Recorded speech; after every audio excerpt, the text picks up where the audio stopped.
The accessories on my desk are always changing, but there's a few that I've been using for a while that have either improved my workflow or overall enjoyment while sitting at my desk for long hours.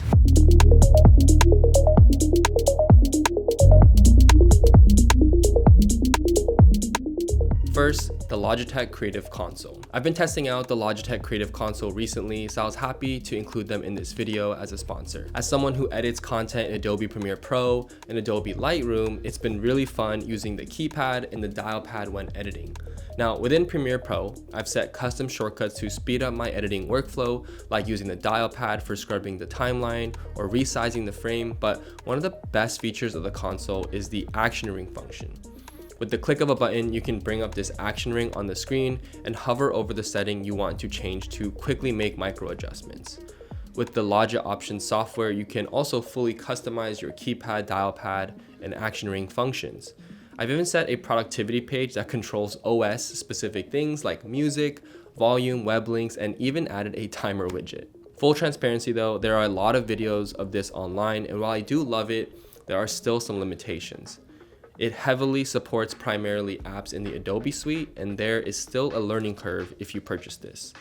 I also think the quality of the hardware itself could be better, but for $200, you honestly can't really go wrong. They also include 3 months free of Adobe subscription, which is a $180 value in and of itself. Now, this next desk accessory is a unique one that you've probably never seen before, and that's because I designed it myself. Now, I had an idea for a product and decided to make this a side project. Now, you see, at night, I charge my phone on my nightstand. So in the morning, when I come to my desk, I don't need to keep charging my phone. So I didn't really like having to look at a white MagSafe charger like Puck on my desk all morning when it wasn't being used because it kind of served no other purpose. So this is like a pretty traditional MagSafe charger that we're all used to seeing when we're on our desk. But I basically designed a cover that goes over it like this, and then I can use it as a coaster throughout the day. Then when I'm ready to charge my phone again, all I have to do is remove the cover to the side while this still remains as a coaster, and then I can proceed with charging my phone. Now this makes for a cleaner, tidier setup for my desk because I don't need to have both a MagSafe charger and a coaster laying out now. So after I found a local metal shop to help me CNC this from metal, it was a pretty cool kind of endeavor, but it was really expensive just to make one. So I basically have like 50 units because it just made more sense to make more because they're actually custom molding everything. So that's why I actually have 50 units to sell. I don't know if I'll actually make more, but if you're interested in owning one of the 50 units, I'll link it in the description. Now, the price is slightly higher than I'd like to, but it's to cover costs since when you do small batches of anything like this, especially CNC'd metal, it's pretty expensive to produce, but it's a kind of cool little piece considering I do a lot of desk setup videos. It's cool to have an actual product that I design, I produce, that's sitting on my desk. This next one is a bit pricey and bougie, but I love it so much. This is the Grove-made titanium pen. I think my favorite thing about the pen is of course the design and how it fits into the pen stand that you can add on. Now, aside from the design and how good it looks, I think as a desk accessory, the twist action to open the pen is oddly satisfying. Like there's like a twist action that you have to do. Maybe I get the mic. I also think I'm kind of going through a silver phase at the moment, noticing how I got my MacBook in silver, the desk accessory that I made was silver, and now this pen as well is silver. I just think it's kind of a timeless colorway that I've really been digging lately. Now the pen tip size is probably closer to the 1mm range, so it comes out a bit thicker and bolder and a little bit more on the inkier side, but I prefer that, but it's something to consider depending on how you like your pens, because pens is one of the things where everyone has their own preference. But the ink is refillable and this pen will probably last forever because of the way it's made. Now next are the Sony XM5 headphones. Now I actually stole these from my wife because I needed headphones for a trip one time and she said I could borrow them. But I use them a lot now, but they are awesome.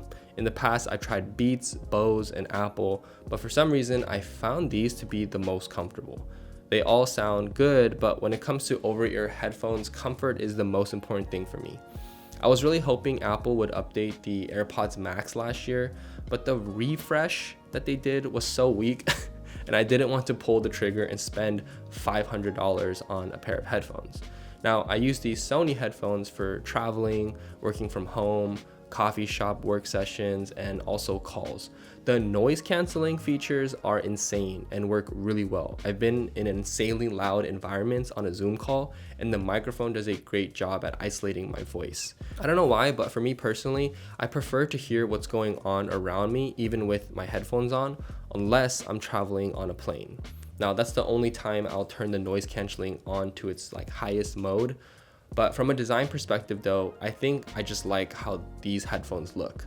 The design is minimal and not too overly done, and the color is subtle and matches pretty much any outfit or hat that I'm wearing. Now, on Black Friday or when there are sales, you can pick up the XM5 for around $300, and I think that's a great deal. Philips Hue play bars. Now, the Philips Hue play bar lights mounted to the back of my computer monitor are such a subtle but impactful upgrade in my opinion.